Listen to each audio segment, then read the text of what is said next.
Ibu Kota Nusantara seakan menjadi pertaruhan politik Jokowi.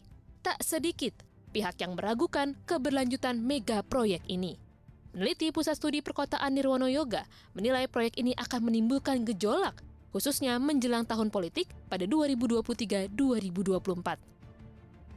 Namun, Jokowi tetap optimis IKN akan terus berjalan sesuai mestinya dan melawan anggapan dari mereka yang meragu.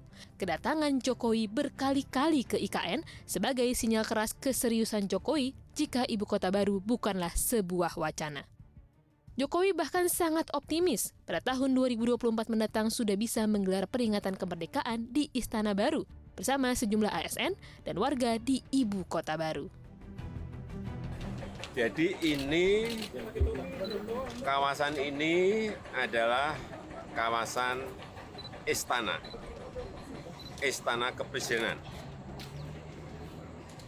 Yang saya optimis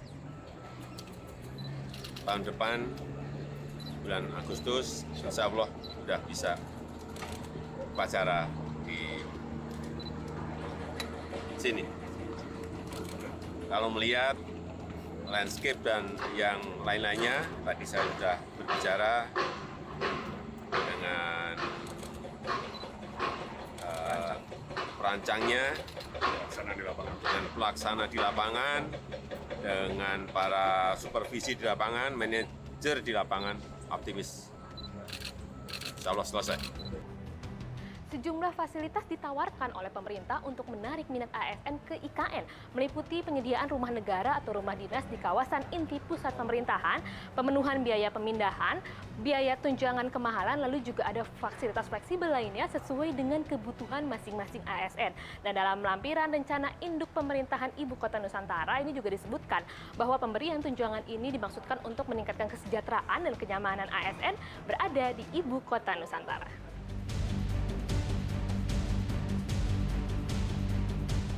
Namun pembangunan IKN menyisakan banyak persoalan, sebut saja terkait kebutuhan anggaran yang mencapai 466 triliun hingga 2045. 20% diantaranya ditanggung oleh APBN. Sesuai dengan yang tercantum dalam lampiran Peraturan Presiden Nomor 63 Tahun 2022, ada 4 fasilitas atau benefit yang akan didapatkan ASN jika pindah ke IKN. Pertama, fasilitas rumah negara atau rumah dinas di kawasan inti pusat pemerintahan Ibu Kota Nusantara. Pemberian hunian akan diberikan dalam 2 bentuk, yakni rumah tapak dan rumah susun, yang luasnya disesuaikan dengan jabatan ASN. Kedua, pemenuhan biaya pindah yang berlaku untuk 1 orang ASN, 1 pasangan, 2 orang anak, dan 1 orang asisten rumah tangga dengan 4 komponen biaya, yakni uang harian yang diberikan selama proses pemindahan, biaya pengepakan dan angkutan barang pindahan, biaya transportasi mencakup tiket pesawat 1 kali jalan, biaya transportasi dari bandara ke lokasi dan sewa mobil 1 bulan pertama, serta biaya tunggu dalam bentuk biaya penginapan transit di kota sekitar IKN. Ketiga, pemberian tunjangan kemahalan, yang besarannya akan ditentukan sesuai indeks harga yang berlaku di wilayah khusus IKN. Keempat, yakni pengaturan pemberian fasilitas atau benefit yang fleksibel, sesuai dengan kebutuhan ASN yang dipindahkan ke IKN. ASN seperti dimanjakan oleh negara. Bahkan sebagai pemanis tambahan, pemerintah akan membiayai 2 anak hingga asisten rumah tangga para ASN jika mau pindah ke ibu kota baru. Lalu pertanyaan, sampai kapan negara kuat membiayai para ASN dengan jumlah pemanisnya ini dan berapa beban negara untuk membiayai mereka? Kami berusaha mengkonfirmasi wacana pemberian insentif ini pada Kementerian Keuangan. Ditemui di sela kegiatannya di Dirjen Perimbangan Keuangan, Justinus Prastowo, staf ahli Menteri Keuangan, belum bisa berkomentar banyak terkait wacana ini karena harus mengecek lebih lanjut terkait anggaran insentif ASN yang akan pindah ke IKN. Mendengar. Saya belum ngecek, Mbak, nanti ya. Selain anggaran, ada satu tantangan lainnya yang juga tak kalah kompleks, yakni memindahkan aparatur sipil negara atau ASN. Pasalnya, memindahkan manusia selalu menjadi hal yang lebih kompleks dibandingkan membangun infrastruktur fisik. Lalu, meski banyak insentif dan pemanis yang ditawarkan kepada ASN, apakah serta membuat ASN tertarik?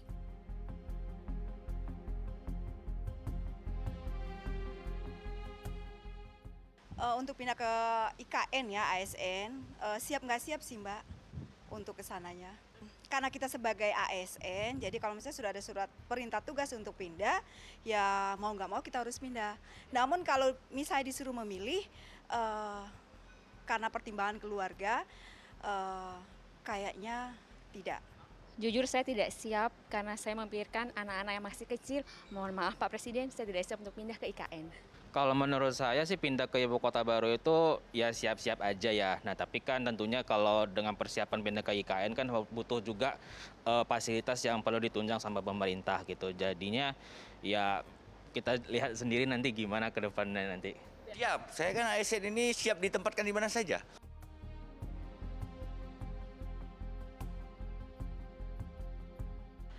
Sebelumnya terima kasih mungkin kepada pemerintah bahwa sudah memikirkan sampai sejauh itu. Namun apakah untuk sampai ke PRT itu tidak menjadi beban negara? Itu mungkin dari saya. Terima kasih sebelumnya kepada pemerintah untuk membiayai dari ART sampai dengan supir pribadi. Mungkin kalau buat saya itu suatu pemborosan ya. Sekarang masih banyak jalan-jalan yang harus perlu diperbaiki. Kalau menurut saya sih ya, kalau untuk orang-orang yang sudah berkeluarga gitu, itu juga mungkin stimulus yang bagus gitu ya. Itu mungkin hal yang baik ya. Soalnya buat memotivasi orang-orang yang sudah berkeluarga untuk bisa pindah ke IKN secepatnya gitu.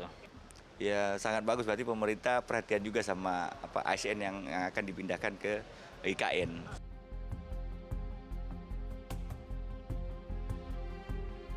Semisal ikut pindah berarti yang pertama dipikirkan berarti kita harus beradaptasi dengan lingkungan. Karena kan di sana lingkungan baru dan adaptasi dengan lingkungan kantor. Karena pasti kita akan ada sesuatu yang baru.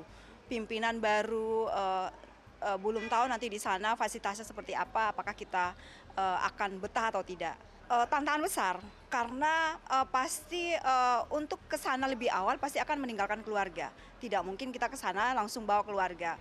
Pasti akan kita meninggalkan keluarga, itu adalah tantangan yang paling besar. Sangat besar sekali karena harus beradaptasi di lingkungan yang baru. Dan juga yang pasti struktur organisasi juga baru, pejabat-pejabatnya baru, dan teman-temannya kemungkinan juga baru.